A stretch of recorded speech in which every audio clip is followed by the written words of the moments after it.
Firefighters are first responders to unimaginable life and death emergencies. They train to save lives, but coping with the weight of the noble task of being a firefighter can lead to an internal fire of depression, anxiety, and sometimes suicide. Who will answer the call for the firefighter as they try to find ways to cope with post traumatic stress injury? Or post-traumatic stress injury is no different than breaking your leg. With the proper treatment and follow through, you can heal. You don't have to turn to a life of self-medication, whether it's alcohol or drugs. And we're getting to a place now rapidly, that we're putting our members in a place where they can seek help and not worry about, I'm going to get a fitness for duty, my colleagues are going to think I'm weak, they're going to think I'm crazy, they're not going to trust me, they're going to think I'm on drugs. There's so much to it. Well, can you then explain, for clarification purposes, the portion of the Senate Bill 542, the rebuttable portion of it for the presumption of post traumatic stress injury? Senate Bill 542, our author and partner is Senator Henry Stern. Senator Stern was affected by the Woolsey fire. There's a lot of things that kind of, I think, played into this, but Senator Stern really took this effort to heart. And there's two things, there's several things going on with it, and you mentioned explaining the rebuttable portion of it. When I started on the job, you had to prove that this came from work, and a rebuttable presumptive means it is presumed that through the course and scope of your employment and all the things that you did, you contracted this on the job, and it puts the burden on the employer to prove that you did not. It is no walk in the park. It's diagnosable and it's treatable. So, one of the things, and I talked to Henry about this at length, this is critically important as we talk to legislators. This is not about seeking a disability or retirement. This is about getting help to protect the investment that a municipality has in their firefighter. You take let's just say a 15-year veteran. Over that course of time, the department, whether it's a city, county, or special district, probably has close to $2 million invested in that employee through training, through licensing, through certification, their experience.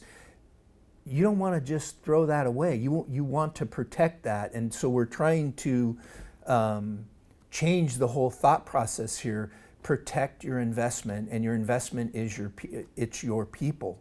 Mm-hmm. And so it puts the employee in a position that they can seek help and not have a fear of retaliation or going down a road that, first thing we need to do is have a mental health fitness for duty test. We need to see if you're mentally fit to even do this. It takes that out of the equation and really puts the member in a spot where they can seek help for whatever it is that's got them there.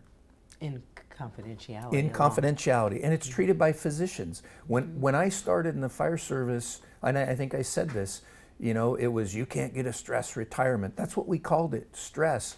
And every firefighter that watches this will probably agree with me. Through the course of our careers, we've had periods where we couldn't eat, we couldn't concentrate, we had trouble sleeping, we were irritable with our family, all because of things that we did and experienced on the job. We didn't know what it was. Now all those things I mentioned to you, now I know what they are. I know when I go to that call what I can expect from it and how I can begin to process it, not just in, but process it out.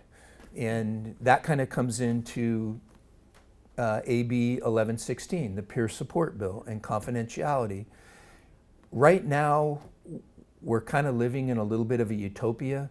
Labor and management both get it, that we're doing this right, and we're being confidential, but it just takes one bad day. It doesn't matter, one bad move on labor side, one bad move on management side, and if a peer supporter gets called into a fact finding, all of a sudden that trust is gone.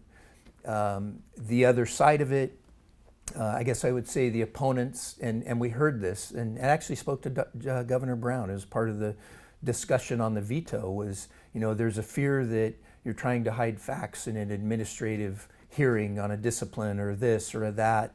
And it's like, number one, we can't hide facts. We're mandatory reporters by law. There are certain things that we must report. This is about one more element of peer-to-peer, trained peer-to-peer support, so that the peer supporter can evaluate and recommend that member to a higher level of help. And that higher level of help could be a full-blown clinician. It could be a website with different tools on it to begin to demystify some of the things that you're going through. But I feel very strongly on this bill, the confidentiality piece is a key to it.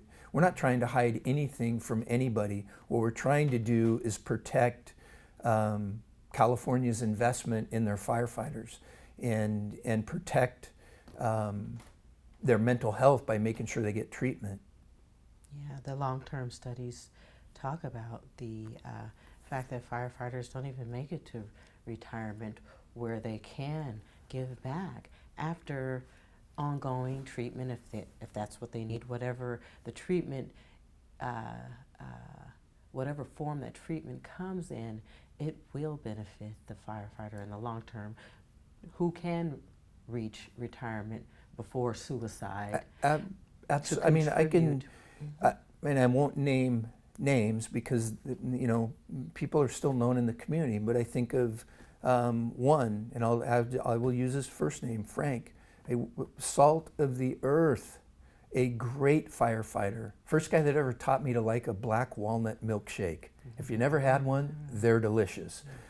But Frank had a stellar career. I went on the call with him in his van and a deer rifle under his chin, most of his head gone, on top of the ceiling of the car, the rifle under his chin, and having to get in there because we knew the car, but is this who we think it is? And having to do an initial identification with it.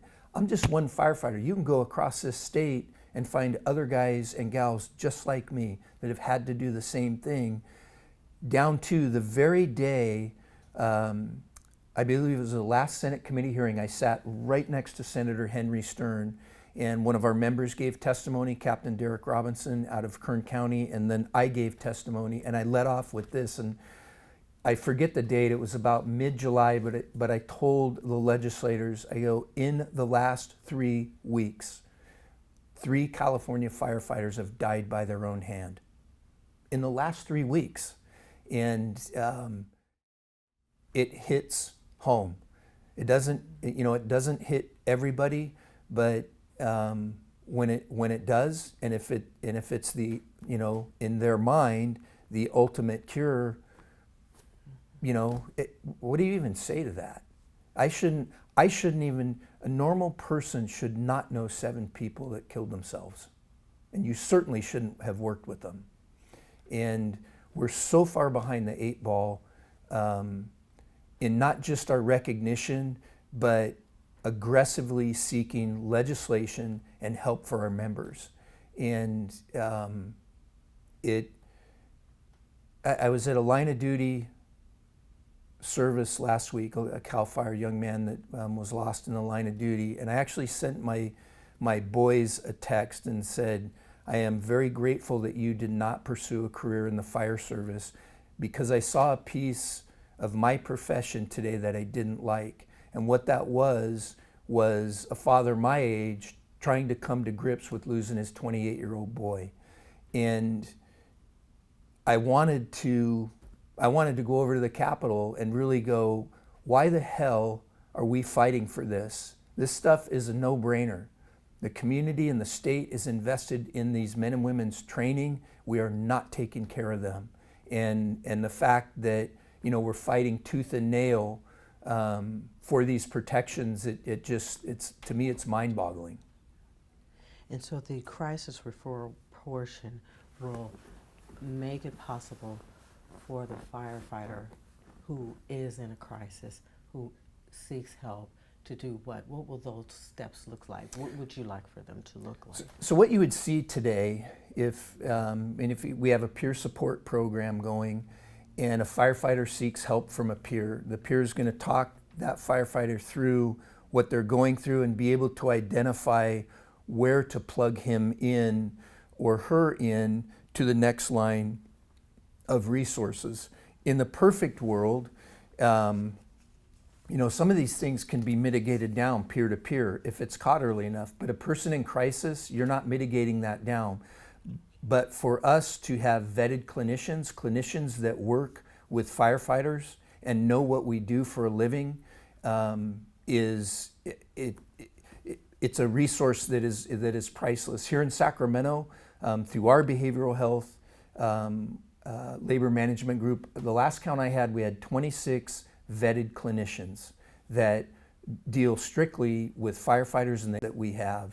And, you know, getting that person to help and then getting them the benefits to continue that care, to get them healed, to get them back to work. Because that's the one weird thing about firefighters, men and women. If they're injured, the first thing they'll say to you is, when can I go back to work? In 30 years, it's the craziest thing I've ever heard. The men and women in this job are very, very committed. And the very worst case scenario is we get them to a rehabilitation center. Our international union has recognized how important this is, that they have built what is called the Center for Excellence in Upper Marlboro, Maryland, and it deals with PTSI, alcohol, and drug use, and they in partnership with Advanced Recovery Systems, and it is only for firefighters. And part of our battle now is getting that program recognized by insurance companies and getting it recognized in the workers' comp arena. It has been successful enough that the international currently is looking at property for a site here in California, in Southern California. And, you know, in my home local, we've sent a couple of people there, and you don't have to go far to know firefighters that have been to the Center of Excellence. And to have that resource on the West Coast is going to be huge. You know, it cuts out a lot of travel, but you're going into a facility with people that know your issues. They know your culture as a firefighter. They know the least common denominators of what we do and what we seek to find relief, and to be among your peers in a recovery setting with professionals that know what you do and focus on you. It's going to get our members healed, back to their families, and back to work, you know, quicker. And will that cover firefighters who are retired, who still? This would cover any firefighter. And it's interesting and sad that you mentioned this. One of the early meetings we had with our retired firefighters to talk about behavioral health, and that there's help available. When Mike got done speaking, what they said, and they weren't being funny, they said, "Why do you think we drink?" You know, and I believe I left the line as an active fire company officer 11 years ago. And in my observation, and I think this holds true in every community in California, this job is twice as busy and twice as violent today as it was when I left the line. And it's not getting any better. And some of the things that cause these reactions in people, it's not all at once, it's a buildup. It's like putting a rock in a backpack. Pretty soon it gets so heavy that it drags you down and you can't carry it anymore. It's not always these big, huge, awful events. They're part of it, but it's the everyday thing that we do on the job. And I could give you instances of things that I've done, but they're things that I remember. The ones that I don't remember are the ones that concern me, and they don't always come out. And we're all the same that way. I'm not telling you. The only thing that's unique about what I may tell you is I'm telling you. I just want people to know that I care. This is a profession that blessed me, and it blessed my family. It gave me a way to give back to my community, and I guess for me, this is protecting the men and women that protect us. That's why I'm doing this.